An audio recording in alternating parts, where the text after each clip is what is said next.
ओम नमो भगवते वासुदेवाय नमः। श्रीमद् भगवद गीता अध्याय 8वां। भगवत प्राप्ति।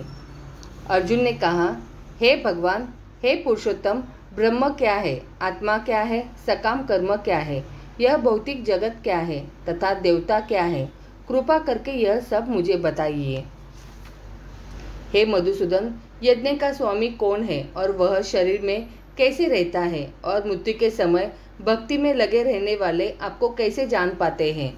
भगवान ने कहा, अविनाशी और दिव्य जीव ब्रह्म कहलाता है और उसका नित्य स्वभाव अध्यात्म या आत्मा कहलाता है।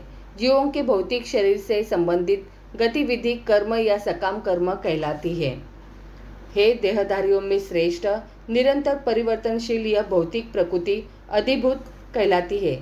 भगवान का विराट रूप, जिसमें सूर्य तथा चंद्र जैसे समस्त देवता सम्मिलित है, अधिदेव कहलाता है तथा प्रत्येक देहधारी के हृदय में परमात्मा स्वरूप स्थित में परमेश्वर अधियज्ञ कहलाता हूँ। और जीवन के अंत में जो केवल मेरा स्मरण करते हुए शरीर का त्याग करता है, वह तुरंत मेरे स्वभाव को प्राप्त करता है। इसमें रंच मात्र भी संदेह नहीं है। हे कुंती पुत्र, शरीर त्यागते समय मनुष्य जिस जिस भाव का स्मरण करता है, वह उस भाव को निश्चित रूप से प्राप्त होता है। अतएव हे अर्जुन, तुम्हें सदैव कृष्ण रूप में मेरा चिंतन करना चाहिए और साथ ही युद्ध करने के कर्तव्य को भी पूरा करना चाहिए। अपने कर्मों को मुझे समर्पित करके तथा अपने मन एवं बुद्धि को मुझ में स्थिर करके तुम निश्चित रूप से मुझे प्राप्त कर सकोगे। हे पार्थ, जो व्यक्ति मेरा स्मरण करने में अपना मन निरंतर लगाए रखकर अविचलित भाव से भगवान के रूप में मेरा ध्यान करता है, वह मुझको अवश्य ही प्राप्त होता है। मनुष्य को चाहिए कि परम पुरुष का ध्यान सर्वज्ञ, पुरातन, नियंता, लघुतम से ही लघुतर, प्रत्येक का पालन करता, समस्त भौतिक बुद्धि से परे, अचिंत्य तथा नित्य पुरुष के रूप में करे।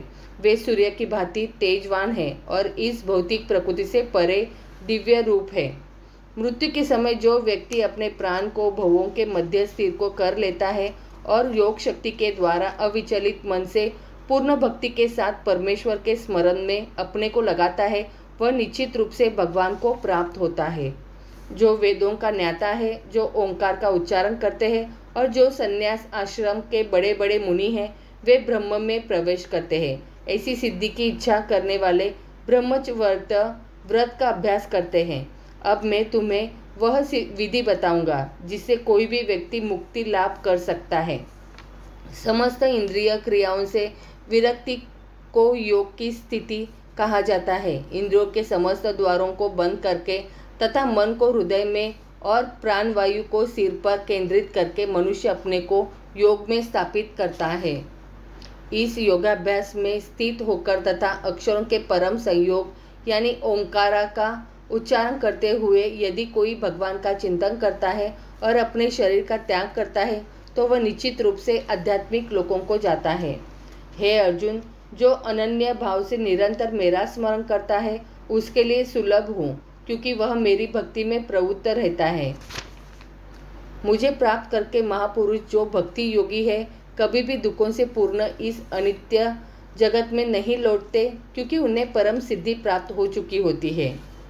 इस जगत में सर्वोच्च लोक से लेकर निम्नतम सारे लोक दुखों के घरे हैं, जहाँ जन्म तथा मरण का चक्कर लगा रहता है। किंतु हे कुंती पुत्र, जो मेरे धाम को प्राप्त कर लेता है, वह फिर भी कभी जन्म नहीं लेता।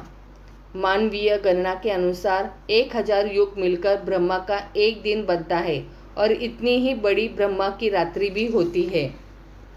ब्रह्मा के दिन के शुभारंभ में सारे जीव अव्यक्त अवस्था से व्यक्त होते हैं और फिर जब रात्रि आती है तो वे पुनः अव्यक्त में विलीन हो जाते हैं। जब जब ब्रह्मा का दिन आता है तो सारे जीव प्रकट होते हैं और ब्रह्मा की रात्रि होते ही असह्यवत विलीन हो जाते हैं। इसके अतिरिक्त एक अन्य अव्यक्त प्रकृति है जो शाश्वत है और इस व्यक्त तथा अव्यक्त पदार्थ से परे है। यह परा और कभी नाश न होने वाली है। जब इस संसार का सब कुछ लय हो जाता है, तब भी उसका नाश नहीं होता। जिस वेदांती अप्रकट तथा अविनाशी बताते हैं, जो परम गंतव्य है, जिसे प्राप्त कर लेने पर कोई वापस नहीं आता, वही मेरा परम धाम है। भगवान जो सबसे महान है, अनन्य भक्ति द्वारा ही प्राप्त किए जा सकते हैं। यद्यपि वे अपने धाम में विराजमान रहते हैं, तो भी वे सर्वव्यापी है और उनमें सब कुछ स्थित है। हे भरत श्रेष्ठ, अब मैं तुम्हें उन विभिन्न कालों को बताऊंगा जिनमें इस संसार से प्रयाण करने के बाद योगी पुनः आता है अथवा नहीं आता। जो परब्रह्म के ज्ञाता है, वे अग्निदेव के प्रभाव में, प्रकाश में, दिन के शुभ क्षण में, शुक्ल पक्ष में या जब सूर्य उत्तरायण में रहता है, उन 6 मासों में इस संसार से शरीर त्याग करने पर उस परब्रह्म को प्राप्त करते हैं। जो योगी ध्रुवे रात्रि कृष्ण पक्ष में या सूर्य के दक्षिणायन में रहने के 6 महीनों में दिवंगत होता है, वह चंद्रलोक को जाता है, किंतु वहां से पुनः चला आता है। हे अर्जुन, वैदिक मतानुसार इस संसार से प्रयाण करने के 2 मार्ग हैं, एक प्रकाश का तथा दूसरा अंधकार का। जब मनुष्य प्रकाश के मार्ग से जाता है तो वह वापस नहीं आता, किंतु अंधकार के मार्ग से जाने वाला पुनः लौट कर आता है।